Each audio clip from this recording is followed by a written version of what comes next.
Personal finance opinions YouTube channel में Q&A session की एक और वीडियो में आपको खुशामदीद। इस चैनल पे हमारे सब्सक्राइबर्स की तरफ से मुख्तलिफ़ किस्म के जो सवालात होते हैं स्टॉक मार्केट में इन्वेस्टमेंट के हवाले से बिलखुसूस और पर्सनल फाइनेंस और दीगर जो इन्वेस्टमेंट एवेन्यूज़ हैं उनके हवाले से बिलुमूम उनके मुताबिक और उनके सवालात के मुताबिक हम वीडियोस मुरतब करते हैं जिसमें उन सवालात के जवाबात दिए जाते हैं और उनको एड्रेस किया जाता है। इसी सिलसिले के हवाले से इस वीडियो में 5 ऐसे सवालात जो कि रिसेंटली हमारे सब्सक्राइबर्स की तरफ से पूछे गए हैं, कमेंट सेक्शंस में भी और ईमेल्स के ज़रिए भी उनको इस वीडियो में एड्रेस किया जाएगा। जो पहला सवाल और बड़ा इंपॉर्टेंट सवाल है वो ये है कि मौजूदा जो हालात हैं पाकिस्तान के अंदर, उसमें पाकिस्तान स्टॉक मार्केट में इन्वेस्टमेंट करना कैसा है। इस वक्त पाकिस्तान की जो इकानमी की सूरत हाल है, पाकिस्तान के अंदर जो इकनॉमिक इंस्टेबिलिटी है, पॉलिटिकल इंस्टेबिलिटी है, रुपये की डीवैल्यूएशन है, फिर एलसीज खोलने के हवाले से कंपनीज को मुश्किलात का सामना है, डॉलर्स पाकिस्तान के अंदर रेयर होते जा रहे हैं,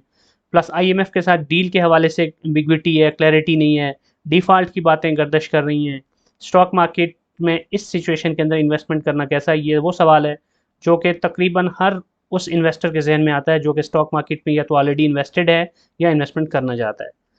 तो इस सवाल के जवाब के हवाले से सबसे पहले आपसे मैं ये पूछूंगा, यानी हर वो शख्स जो ये सवाल करता है उसको ये अपने आप से सवाल पूछना चाहिए कि आपकी जो इन्वेस्टमेंट गोल्स हैं वो क्या हैं और उसका टाइम होराइजन क्या है। हर वो शख्स जो कि इमीडिएट बेसिस पे with in few days, with in few months और विद इन अ ईयर और सो चाहता है कि वो अपनी जो इन्वेस्टमेंट है उसका फ्रूट हासिल कर ले और उनको डबल कर ले, बड़ा प्रॉफिट कमा ले। तो अगर आपकी ये गोल्स हैं तो फिर शायद स्टॉक मार्केट में आपकी इस तरह की जो गोल्स हैं वो पूरी होती हुई नज़र नहीं आ रही। पाकिस्तान स्टॉक मार्केट में इस वक्त मेजॉरिटी जो स्टॉक्स हैं वो अगर आप देखें तो बहुत ज़्यादा नीचे आए हुए हैं और फेयर वैल्यू जो है, बुक वैल्यू जो है या इंट्रिंसिक वैल्यू है मुख्तलिफ शेयर्स की, उससे बहुत नीचे ट्रेड हो रहे हैं। और इसकी जो बड़ी वजह है वो यही है कि पाकिस्तान में इकनॉमिक इंस्टेबिलिटी है और जो सूरत हाल है वो रोज़ बरोज़ एक गूम अगूम सूरत हाल में, क्लैरिटी नहीं है। तो अब शॉर्ट टर्म इन्वेस्टमेंट के लिए तो ये चीज़ें साजगार नहीं होती, लेकिन वो लोग जो कि लॉन्ग टर्म इन्वेस्टर हैं, जो कि अपना एक ऐसा पोर्टफोलियो बिल्ड करना चाहते हैं जो कि in the long run, in decades, 10 सालों में, 20 सालों में या उनकी रिटायरमेंट की एज तक ग्रो हो और अच्छी तरह ग्रो हो, तो ऐसे लोगों के लिए इस तरह की जो सिचुएशन होती है वो एज एन अपॉर्चुनिटी ट्रीट की जाती है। तो अब आप अगर इस तरह के इन्वेस्टर हैं जो कि पूरी तरह से स्टॉक मार्केट से जो इनकम है उसके ऊपर इन्हिसार नहीं कर रहे, आपका किचन कहीं और से किसी दूसरे सोर्स से जो आपकी इनकम आ रही है, आपकी जॉब हो सकती है, आपका बिजनेस हो सकता है या कोई और इन्वेस्टमेंट हो सकती है। तो अगर वहाँ से आपको इतने पैसे आ रहे हैं कि आपका किचन चल सकता है, आपकी रूटीन के एक्सपेंसेस चल सकते हैं और आपके पास कुछ स्पेयर मनी है, तो उसको आप स्टॉक मार्केट में इस वक्त जो सूरत हाल है और जो स्टॉक्स नीचे जा रहे हैं और वो अगर ब्लू चिप स्टॉक्स हैं उनको एज एन अपॉर्चुनिटी ट्रीट करते हुए लेते रहते हैं, अपने स्टॉक पोर्टफोलियो को बिल्ड करते रहते हैं, तो this is the right time. लेकिन अगर ये बात नहीं है, आपको अपनी जो जो भी पैसा आपके पास इस वक्त है उसी के ऊपर आप सोलली डिपेंडेंट हैं, उसी के ऊपर से आपने जो इनकम जनरेट होनी है उससे आपने अपना किचन चलाना है, अपने रोज़मर्रा के अखराजात पूरे करने हैं, तो ऐसी सूरत हाल में मौजूदा वक्त में स्टॉक मार्केट में अच्छे स्टॉक्स में भी आप इन्वेस्ट करेंगे तो ये ज़रूरी नहीं है और ये कोई श्योरिटी इस चीज़ की नहीं है कि अगले कुछ महीनों में उसमें आप या अगले कुछ सालों में बहुत ज़्यादा अच्छा रिटर्न हासिल कर सकेंगे। तो it purely depends on your needs, on your strategy और आपकी जो टाइम होराइजन है उसके ऊपर। अब जो दूसरा सवाल हमारे बहुत सारे सब्सक्राइबर्स की तरफ से होता है कि म्यूचुअल फंड्स का भी एक ऑप्शन होता है या फिर आप बराह रास्त डायरेक्टली एक ब्रोकर के साथ अकाउंट खोल के जो स्टॉक्स खरीद रहे होते हैं, जो कि हम ज़्यादातर करते हैं, तो इसमें से ज़्यादा बेहतर ऑप्शन कौन सा है। स्टॉक मार्केट में इंडिविजुअली कोई भी स्टॉक लेना और उससे फिर गेन हासिल करना, अगर कंपैरेटिव टर्म में देखा जाए तो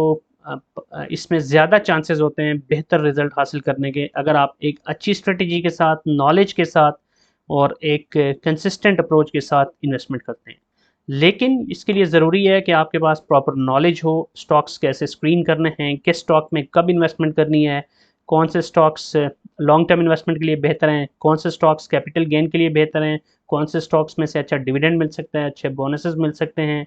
उन कंपनीज का बिजनेस प्रॉस्पेक्ट्स क्या हैं, वो लॉन्ग टर्म में कैसा परफॉर्म करेंगी, ये वो सारी चीज़ें हैं। फिर उन कंपनीज की फाइनेंशियल स्टेटमेंट्स क्या कर रही हैं, हिस्टोरिकली वो कंपनीज कैसा परफॉर्म करती रही। अगर तो ये सारी चीज़ें आप कर सकते हैं, इन चीज़ों का आपको नॉलेज है, तो फिर डायरेक्ट जो स्टॉक्स हैं वो आपके लिए बेहतर ऑप्शन है। लेकिन अगर आप बिल्कुल भी कोई नॉलेज नहीं रखते और ना ही इस तरह का नॉलेज हासिल करना चाहते हैं,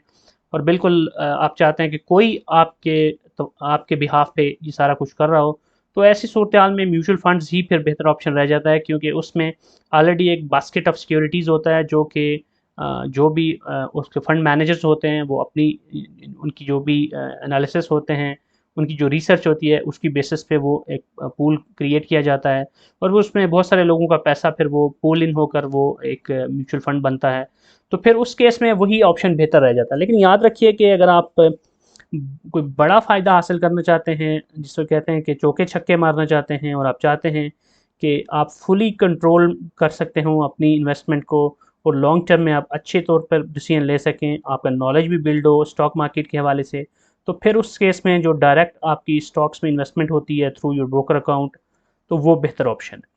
तो ये टोटली डिपेंड्स कि अब अभी आप क्या हैं और आगे चलकर आप अपने आप को किस हद तक इस चीज़ में इन्वॉल्व करना चाहते हैं, किस हद तक आप नॉलेज गेन कर चुके हैं या गेन करना चाहते हैं स्टॉक्स के हवाले से।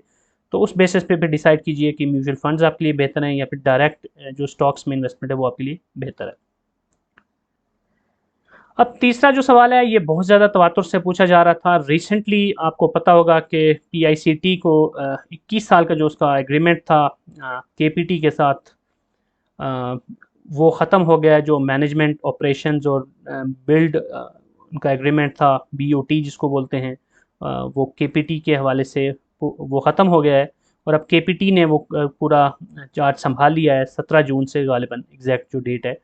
तो अब उसके बाद यही मेजर जो बिज़नेस था पीआईसीटी का, वो अगर ख़त्म हो गया है, तो उसके बाद उसमें जो इन्वेस्टमेंट जिन्होंने की हुई है वो लोग भी परेशान हैं कि उन्हें क्या करना चाहिए, या जो लोग अगर सोच रहे हैं कि इन्वेस्टमेंट की जाए तो वो भी कंफ्यूज हैं कि इसमें इन्वेस्टमेंट की जाए या नहीं किया जाए, क्योंकि पिछले कुछ दिनों से इसके जो शेयर की प्राइस है वो मुसलसल लोअर लाख पे जा रही है, लोअर लाख पे जा रही है। आज आई थिंक 84 पे जा चुकी है, कुछ दिन पहले ये 100 प्लस थी।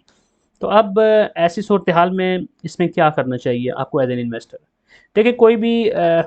जो कश्ती डूब रही हो तो उसमें अगर आप जंप कर लेते हैं तो वो कोई अक्लमंदी नहीं होती, वो हमाकत ही होती है।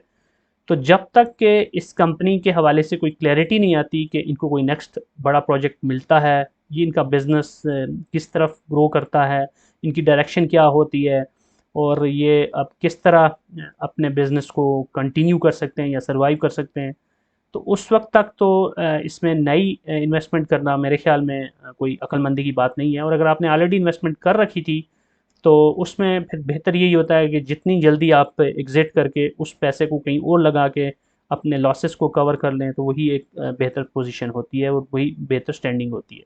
तो अगर आपने इसमें इन्वेस्टमेंट की हुई थी और अगर अभी तक आप अगर आपने इसमें से अपना एग्ज़िट नहीं लिया, तो मेरा तो ये मशवरा है कि एग्ज़िट ले लें। फ्यूचर में अगर आपको अपॉर्चुनिटी मिलती है, इस कंपनी की सिचुएशन बेहतर होती है, ये कोई अच्छा प्रोजेक्ट गेन कर लेती है, या कोई और इसकी केपीटी के हवाले से भी कोई डील बन जाती है, जिसके खैर चांसेस तो नहीं है, तो कुछ भी ऐसा होता है तो फिर आप दोबारा से कवर कर सकते हैं। लेकिन स्टॉक मार्केट में इस वक्त 200-300 से ज़्यादा अच्छी कंपनीज मौजूद हैं, और उसमें से 50-60 तो ऐसी कंपनीज हैं जो कि अच्छी ब्लू चिप कंपनीज भी हैं, और उसमें आपको रेगुलर डिविडेंड भी मिल रहा होता है, उनका बिजनेस भी अच्छा है। तो आपके पास कोई एक ही ऑप्शन नहीं है। अगर आपके पास एक कंपनी में नुकसान हो रहा है तो you have dozens of other options की जहाँ पे आप अपना पैसा डाल के ना सिर्फ ये कि उस नुकसान को कवर कर सकते हैं, बल्कि मज़ीद फ़ायदा भी उठा सकते हैं। अब जो चौथा सवाल है वो ये है कि ओवरसीज़ पाकिस्तानीज़ जो हैं उनको इस सिचुएशन के अंदर पाकिस्तान स्टॉक मार्केट में सरमायाकारी करनी चाहिए या नहीं। ओवरसीज़ पाकिस्तानीज़ में दो तरह के लोग आ जाते हैं। एक तो वो हैं जो कि गल्फ़ में हैं, Saudi Arabia, UAE, Qatar, Bahrain, इन ममालिक में। और वहाँ पर ऐसे है कि उनमें से ख़ास तौर पे अगर सऊदी अरेबिया की एग्ज़ाम्पल हम लें तो वहाँ पर आप डायरेक्टली वहाँ पे एज़ ऑफ़ नाउ इस ये नहीं कर सकते कि आप अपना सारा पैसा वहाँ पे ऑल्दो के वहाँ पर कुछ बिज़नेस अपॉर्चुनिटीज़ हैं, और कुछ डिफरेंट टाइप ऑफ वीज़ा भी मौजूद हैं कि जिसके ज़रिए आप वहाँ इन्वेस्टमेंट कर सकते हैं। लेकिन इन जनरल अगर बात की जाए तो जो भी वहाँ पे इक़ामा होल्डर होते हैं, जॉब ओरिएंटेड लोग होते हैं, उनके लिए सऊदी स्टॉक मार्केट में इन्वेस्टमेंट एक ऑप्शन ज़रूर मौजूद है, लेकिन उससे हटकर कोई एज सच कोई इतने बड़े इन्वेस्टमेंट के ऑप्शन वहाँ पे मौजूद नहीं होते। तो ऐसी सूरत हाल में उन लोगों के पास दो ही चीज़ें रह जाती हैं। एक तो ये कि वो अपना पैसा होल्ड करके वहीं पे रखें किसी उस फॉरेन करेंसी में, जैसे डॉलर में या फिर सऊदी रियाल में या फिर किसी दीगर करेंसी में, स्टेबल करेंसी में, या फिर दूसरा ये कि वो पाकिस्तान में उसको इन्वेस्ट करें। तो और एक और चीज़ ये भी है कि इन मिडल ईस्ट के कंट्रीज़ में आप सारी ज़िंदगी भी कमाते रहें तो आपको वहाँ पे नेशनैलिटी तो नहीं मिलनी, आपने वापस पाकिस्तान ही आना है। तो इसलिए जो लोग ओवरसीज़ इन ममालिक में होते हैं उनकी तो यही कोशिश होती है कि पाकिस्तान में वो अपना घर बना लें, अपना कोई बिज़नेस सेटअप कर लें या कोई ऐसा second stream of income generate कर दें कि खुदा ना खास्ता अगर वहाँ से उन्हें निकाल दिया जाता है, उनकी जॉब ख़त्म हो जाती है या उनको आना पड़ जाता है किसी भी वजह से, तो पाकिस्तान में वो सर्वाइव कर सकें। ये इन लोगों के लिए तो फिर स्टॉक मार्केट में भी इन्वेस्टमेंट करना ज़रूरी है और अच्छा है, क्योंकि स्टॉक मार्केट में जैसे मैंने पहले बात की कि इस वक्त बहुत सारी चीज़ें अपनी इंट्रिंसिक वैल्यू से बहुत नीचे हैं। तो इसमें कुछ पैसा अगर आप डाल देते हैं और वो भी वो पैसा जो कि आपका स्पेयर पैसा है, तो वो आपका एक पोर्टफोलियो नेचुरली बिल्ड और ग्रो होना शुरू हो जाता है। लेकिन वो लोग जो कि यूरोप के कंट्रीज़ में हैं या कुछ ऐसे ममालिक में, अमेरिका वगैरह में, कनाडा वगैरह में, ऑस्ट्रेलिया या इस तरह के ममालिक में जहाँ पे उनको वहाँ पर पासपोर्ट मिल जाता है या वहाँ पर उनके पास इन्वेस्टमेंट की अपॉर्चुनिटीज़ ज़्यादा हैं, तो ऐसे लोगों के लिए फिर मैं यही कहूँगा कि उन ममालिक में जो ऑप्शंस हैं उसमें भी आप एक जोग्राफिकल डाइवर्सिफिकेशन जो होती है वो ज़रूर करें। वहाँ पर उन ममालिक में या उस मुल्क के पासपोर्ट की बेस पे जहाँ जहाँ पे आपको अपॉर्चुनिटी मिलती है वहाँ पर भी इन्वेस्टमेंट करें और इस तरह आप एक डाइवर्सिफाइड पोर्टफोलियो बना लें। अब इसमें पाकिस्तान की स्टॉक मार्केट भी एक पोर्शन आपका हो सकता है कि उसमें भी आप कुछ इन्वेस्टमेंट ज़रूर कर लें। उसमें आपको पाकिस्तान की स्टॉक मार्केट को एक्सपोजर भी मिलेगा और लॉन्ग रन में अगर देखा जाए तो उसका आपको लाजमी बात है फ़ायदा भी होगा। लेकिन ज़्यादा जो आपका फोकस होना चाहिए फिर वो इससे हट के भी होना चाहिए। इवन पाकिस्तान के अंदर जो प्रॉपर्टी सेक्टर है उसके अंदर इन्वेस्टमेंट, फिर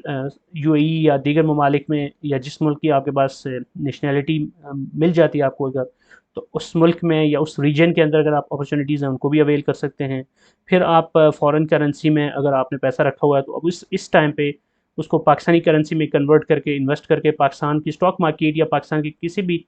बिजनेस में अगर आप फॉर एग्जांपल 15-20% कमा भी रहे हैं,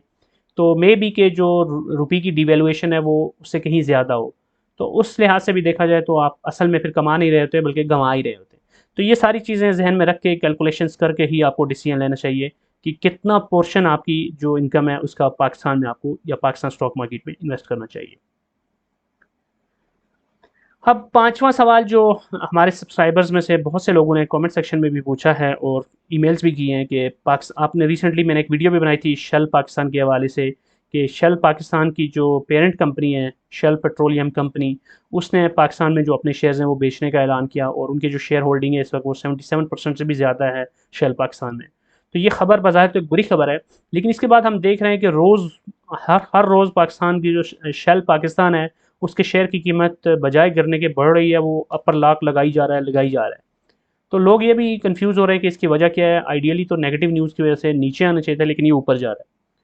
अब हर नेगेटिव न्यूज़ के अंदर भी कुछ पॉजिटिविटीज़ भी होती हैं। मैंने उस वीडियो में भी डिस्कस किया था, आप वो वीडियोज़ भी देख सकते हैं जिसमें वो वीडियो देख सकते हैं जिसमें मैंने डिटेल में डिस्कस किया था शेल पाकिस्तान की एग्ज़िट के हवाले से। तो एक पॉजिटिविटी तो इसमें ये भी है कि शेल पाकिस्तान ने ये अनाउंस किया था कि शेल इनकी जो पेरेंट कंपनी के शेयर्स निकल भी रहे हैं, तो इट डजंट मीन कि शेल पाकिस्तान के जो बिज़नेस ऑपरेशंस हैं वो बंद हो रहे हैं। शेल पाकिस्तान के business operation as is continue रहेंगे। एक चीज़ तो ये हो गई। दूसरा इस हवाले से ये खबरें भी हैं कि कुछ बड़े इन्वेस्टर्स जो फॉरेन इन्वेस्टर्स हैं वो उन शेयर्स को ले लेंगे। तो फिर उस केस में ये है कि मुमकिना तौर पे उसके पॉजिटिव इम्पैक्ट भी हो सकते हैं कंपनी की रीस्ट्रक्चरिंग या बेहतर तौर पे कंपनी के ऑपरेशन को चलाने के लिए। अगर कोई नए इन्वेस्टर्स आते हैं इतनी बड़ी शेयर होल्डिंग के साथ तो वो अच्छे डिसीजन भी ले सकते हैं। और तीसरा ये कि इन जनरल अगर बात की जाए तो जब कंपनीज लिक्विडेट भी होती हैं, ये खैर इस खबर के इसका ऐसा कोई चांस तो नहीं है, लेकिन ऐसे में बात कर रहा हूँ क्योंकि जब कंपनीज लिक्विडेट भी होती हैं तो फिर उसमें उसकी जो फेयर वैल्यू होती है उसको देखा जाता है। तो शेल पाकिस्तान के बारे में जो इसकी कैलकुलेशन की जाए तो यहाँ से हमें पता चलता है कि इस वक्त जिस पॉइंट पे ये ट्रेड हो रहा है, ये इसकी जो फेयर वैल्यू है, जो इंट्रिंसिक वैल्यू है, उससे बहुत नीचे ट्रेड हो रहा है। तो उस लिहाज से भी शेयर होल्डर्स को पता है कि इस वक्त कंपनी के जो शेयर्स की प्राइस है वो हमारे लिए फेवरेबल है। अगर कंपनी के शेयर की प्राइस इंट्रिंसिक वैल्यू से नीचे है तो हम इसको ले लें। तो ये भी एक फैक्टर है और इस तरह की और कुछ रीजंस हैं जिससे शेल पाकिस्तान के शेयर में कोई इस वक्त प्राइस में कमी नहीं आ रही बल्कि वो मुसलसल बढ़ोतरी हो रही है, उसमें ग्रोथ हो रही है। तो बहरहाल you need to be very careful. और ये भी आपको जानना चाहिए कि पाकिस्तान स्टॉक मार्केट की अगर बात की जाए तो शेल के हवाले से नहीं बल्कि इन जनरल अगर मैं बात करूँ तो बहुत दफ़ा ऐसे भी होता है कि किसी शेयर की प्राइस को इन्फ्लेट कर दिया जाता है और उसकी जब जो इंडिविजुअल इन्वेस्टर होते हैं वो भी उसका हिस्सा बन जाते हैं और जब शेयर बहुत ऊपर जाता है तो फिर एकदम से जब उसमें फिर सेलिंग प्रेशर आता है,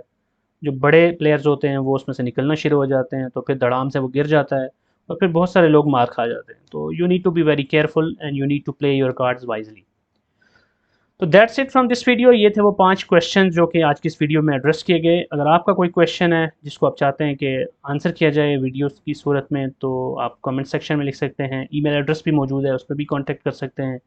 और कोशिश की जाएगी कि फ्यूचर में भी इस तरह की वीडियोस बना के हमारे जो सब्सक्राइबर्स हैं उनके जो क्वेश्चंस हैं, उनकी जो कंसर्न्स हैं, उनकी जो एम्बिग्विटीज़ हैं, उनको क्लियर करने की, उनको एड्रेस करने की कोशिश की जाए। अगर आपको ये वीडियो पसंद आई है तो चैनल को सब्सक्राइब करना, वीडियो को लाइक करना और बेल आइकन को प्रेस करना मत भूलिएगा। Thank you very much.